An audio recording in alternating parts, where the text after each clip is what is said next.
जिसके चित्त में वास्तविक ठाकुर जी से मिलने की कामना है, वो प्रेत को भी नहीं छोड़ेगा, वो प्रेत से भी यही पूछेगा ठाकुर जी कैसे मिलेंगे।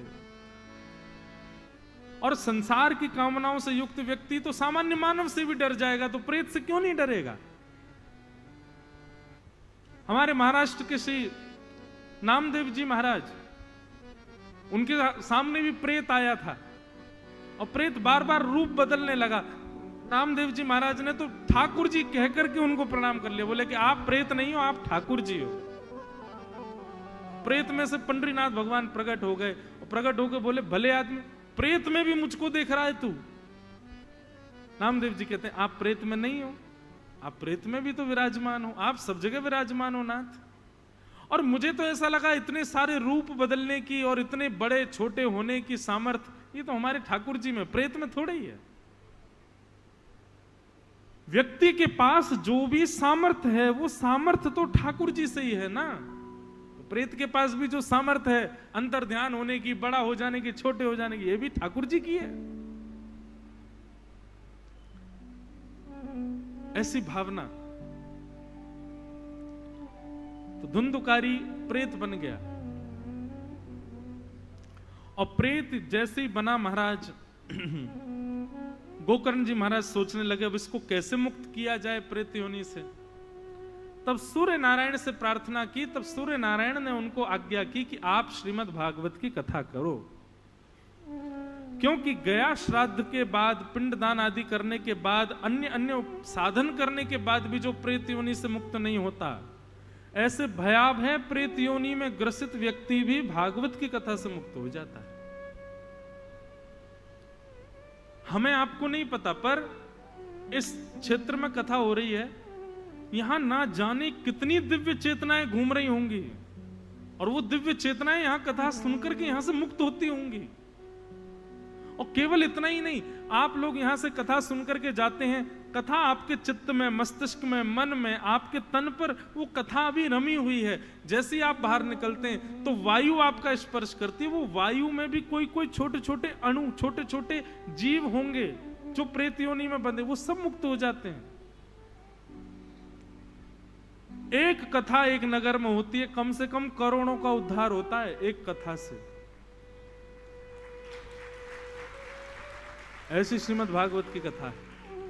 सोचो, आपका स्पर्श करने मात्र से वायु में विद्यमान प्रेतात्मा मुक्त हो जाएगी। आप लोग तो यहां बैठ के कथा सुन रहे हो, आप तो श्रवण कर रहे हो और उसके बाद जीवन में उतार रहे हो, तो आपका कल्याण नहीं होगा। बहुत बड़े भाग्य की बात है कथा सुनने में मन लगना। कि मूल उद्देश्य आपका क्या होना चाहिए? हरिम परम, मुझे हरि की प्राप्ति हो, मुझे वो प्राप्त हो, यही आपका मूल उद्देश्य होना चाहिए। ये भागवत जी से सीखा हमने। आप कहेंगे महाराज जी कैसे पता चले कि हरि के चरणारविंद कैसे प्राप्त हो? आओ भागवत जी की शरण में। जब भागवत जी इंडिकेशन दे रही हैं कि हरिम परम के चरणारविंद प्राप्त करने हैं, तो फिर मार्ग भी बताएंगे, आश्वासन भी देंगे, साधन भी बताएंगे, सब कुछ बताएंगे। भागवत जी शरण में तो आओ। हरिम परम, परम हरि के चरणारविंद, वही हमारा डेस्टिनेशन है, वही हमारा गंतव्य है, वही की यात्रा पर हम लोग सब चल रहे हैं। इसलिए भटकिए मत, और यदि भटक गए हैं तो अभी भी समय है, संभल जाइए। आज ही निश्चित कर लीजिए क्या पाना है। हरि के चरणारविंद, श्री हरि को प्राप्त करना है। और जब तक वह प्राप्त नहीं हो जाएंगे तब तक मुझे साधन करते रहने हैं, क्योंकि वो प्राप्त हो जाने के बाद फिर अन्य किसी वस्तु की प्राप्ति की इच्छा चित्त में रहेगी नहीं।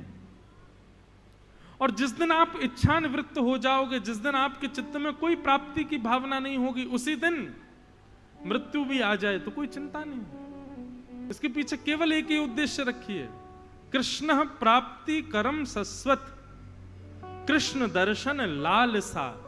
केवल ठाकुर जी के दर्शन की लालसा से कथा सुनो। यहां पर जो गुण बताए जा रहे हैं मानव को जीवन में लाने के लिए, वह गुण भी इसलिए लाने हैं ताकि उन गुणों से ठाकुर जी की प्राप्ति हो। जिन दोषों को त्यागने की बात की जा रही है वह भी इसलिए की जा रही है कि उन दोषों को त्याग करके हम ठाकुर जी की प्राप्ति करें। यहां पर उद्देश्य केवल और केवल भगवत प्राप्ति रखो, उसके अतिरिक्त कोई कामना मत रखिए भागवत जी के प्रति। आपका व्यापार अच्छा चलने लग जाए इसलिए कथा करा रहे हैं तो आप गलत कर रहे हो। आपके घर में सुख समृद्धि हो जाए इसलिए आप कथा करा रहे हो तो आप गलत कर रहे हो।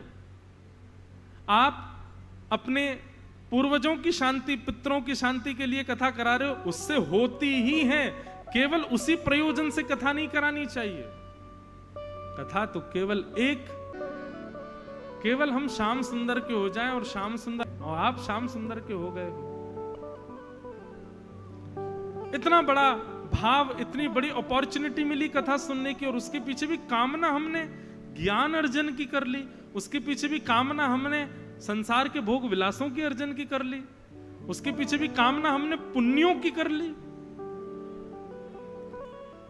अरे भैया, दुनिया में जाकर के पुण्य करो, उन पुण्यों से सुख की कामना करो, पर कथा में सुनने से जो पुण्य मिलता है, इस पुण्य से तो केवल ठाकुर जी को मांगो।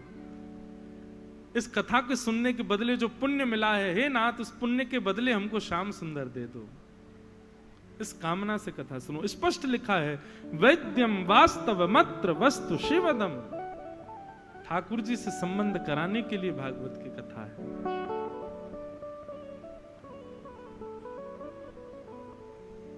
मीराबाई वो बाल्यकाल में कथा ही तो सुनती थी। जोशी जी मीराबाई के मेड़ता में जाते थे और नृत्य जाकर के कथा सुनाते थे। एक दिन छोटी सी मीराबाई, और जैसे व्यासपीठ से उतर रहे थे जोशी जी, तुरंत जाकर के मीराबाई उनसे कहती हैं, बोले जोशी जी मुझे एक प्रश्न करना है। जोशी जी बोले करो, क्या प्रश्न है तुम्हारा?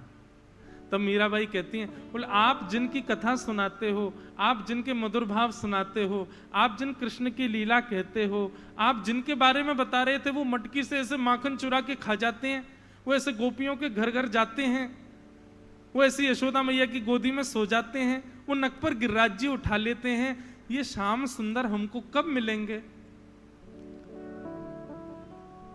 जोशी जी अपने किसी कार्य में व्यस्त थे, लेकिन छोटी सी मीरा के मुख से जब ये सुना कि जिन कृष्ण की आप लीला सुना रहे हो वो हमें कब मिलेंगे, ये भाव सुनते ही जोशी जी के नेत्र सजल हो गए। मैंने दुनिया में कथाएं की हैं, बड़े बड़े लोगों ने मेरी कथाएं सुनी हैं, दुनिया के लोगों ने अनेक प्रश्न किए हैं, पर एक नन्ही सी बालिका से इस प्रश्न की अपेक्षा तो नहीं थी मुझे।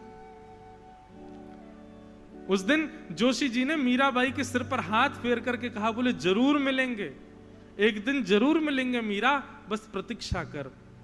हमारे पूर्वाचार्य कहते हैं, एक वक्ता ने व्यासपीठ पर बैठ करके मीरा के सिर पर हाथ फेरते हुए कहा था जरूर मिलेंगे। उसी की बात को सत्य करने के लिए मीराबाई को गिरधर गोपाल प्राप्त हुए। आप इस कामना से कथा सुनो ना।